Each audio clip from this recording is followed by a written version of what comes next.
Assalamualaikum warahmatullahi wabarakatuh. Jumpa lagi dengan saya Bunda Ika di Jeda Jelajah Legenda.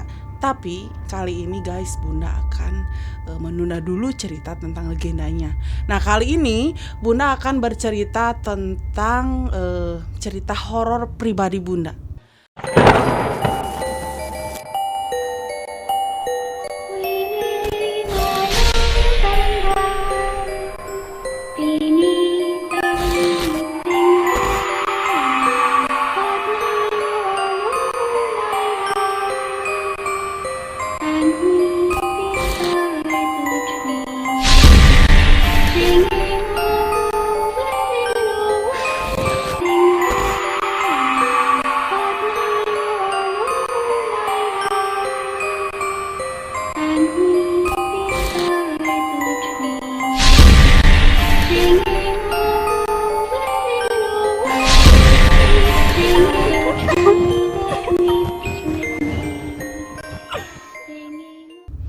Jadi pasti ceritanya bakal seru guys, ya.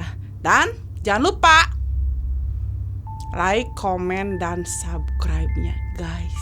Bunda tunggu ya. Lalu pencet tombol loncengnya biar kalian bisa mengetahui video-video Bunda berikutnya. Pokoknya cerita pribadi Bunda itu seru-seru guys. Ini cerita pribadi Bunda guys. Seru banget. Nih, jadi begini ceritanya. Dulu ketika Bunda masih SMP nih guys.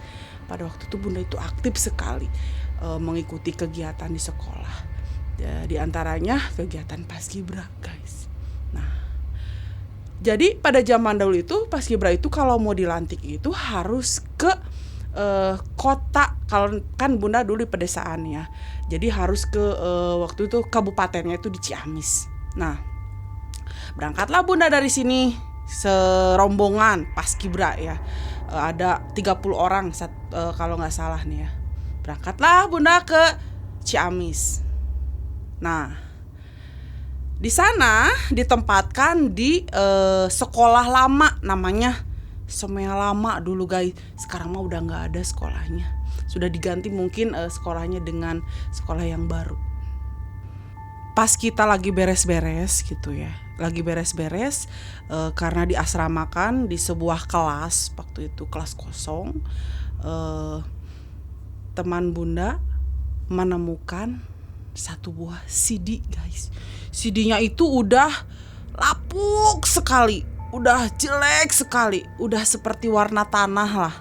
Nah, waktu itu dilemparlah CD tersebut sama teman Bunda, kena sama teman Bunda yang lainnya. Lalu sama teman Bunda yang lainnya dilempar lagi ke Bunda. Nah, setelah dilempar ke Bunda, Bunda kaget lah. Ini CD siapa? Ini CD siapa? Gak ada yang ngaku tuh CD-nya. Ya Bunda langsung lah dilempar lagi ke yang lain. Pas dilempar yang lain malah itu CD kamu, itu CD kamu. Ya Bunda gak ngerasa, orang Bunda gak punya CD lapuk kayak gitu ya. Itu CD-nya bener-bener udah rawing guys. Rawing udah seperti kayak udah sama kurinyuh.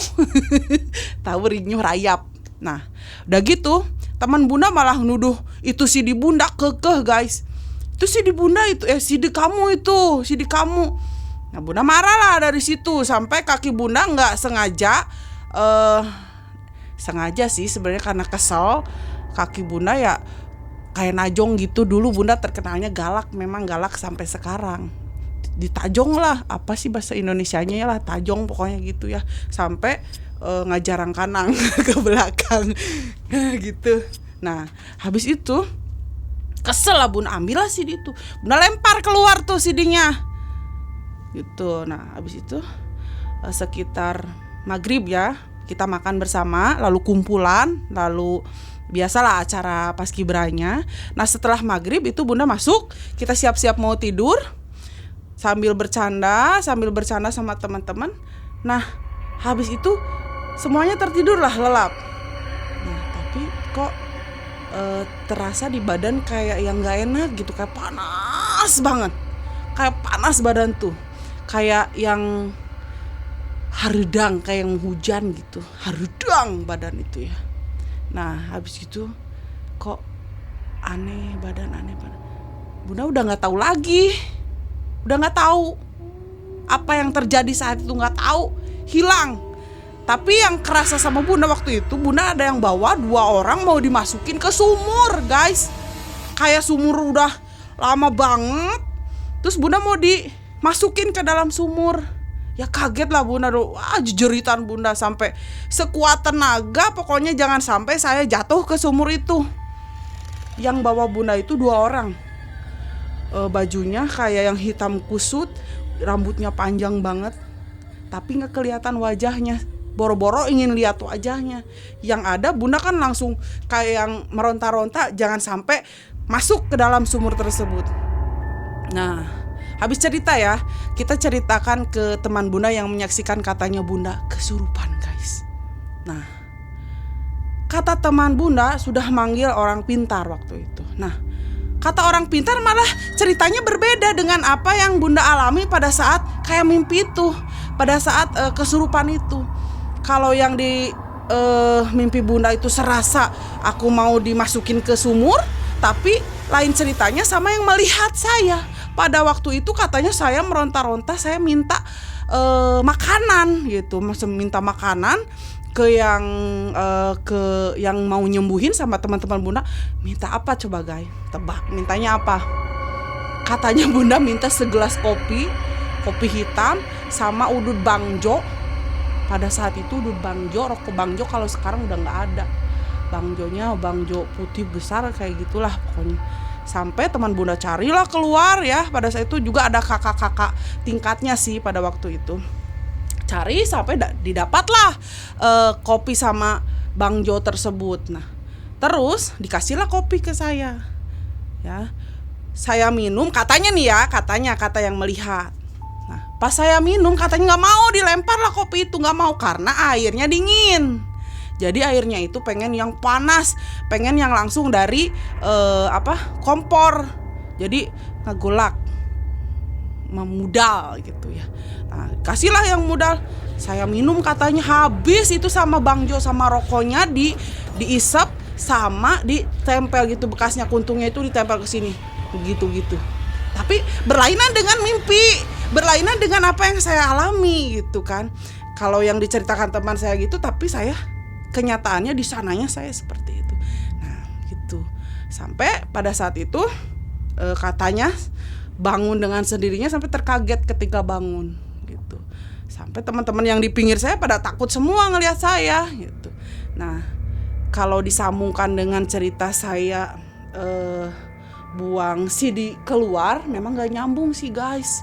Tapi mungkin itu mungkin yang ada di situ mungkin sebel kali ya guys sama saya karena saya lempar CD tersebut keluar, atau gimana tuh saya juga kurang mengerti di dunia permistisan, kayak yang gimana ya, aneh gitu ceritanya, berlainan gitu antara mimpi dan kenyataan yang pada saat itu saya alami. Ya kata orang mah kesurupan guys, kesurupan. Nah itu ceritanya. Sampai pagi harinya teman saya mendekatin saya, bilang, "Kak, katanya kamu malam tahu nggak? Malam kamu habiskan satu gelas kopi, airnya nggak golak. Sampai pengen lihat lidah saya. Ternyata memang lidah sakit guys, melodok, tahu melodok, luka lah semuanya di sini luka. Atau bayangin air ngegolak diminum guys, sama Bang Jonas sampai digini-gini gitu. Nah itu ceritanya. Nah, itu cerita pribadi saya. Nah jadi yang bisa diambil kesimpulannya, antara alam bawah sadar dengan kenyataan kita pas kesurupan itu berbeda. Itu yang saya alami guys. Dan satu hikmahnya buat saya tidak akan lagi mengulangi kesalahan yang udah pernah saya lakukan waktu itu dengan melempar celana CD ya, CD yang tentu itu punya siapa Bunda juga nggak tahu, dan mungkin itu kesalahan dari Bunda dan Bunda harus membayarnya pada saat itu. Oke guys, Terima kasih. Itu saja dulu yang bisa Bunda ceritakan di pengalaman horor pribadi Bunda. Oke guys, jangan lupa ya like, comment, dan subscribe-nya. Dan nanti masih banyak loh cerita-cerita yang Bunda alami ya. Oke, assalamualaikum warahmatullahi wabarakatuh.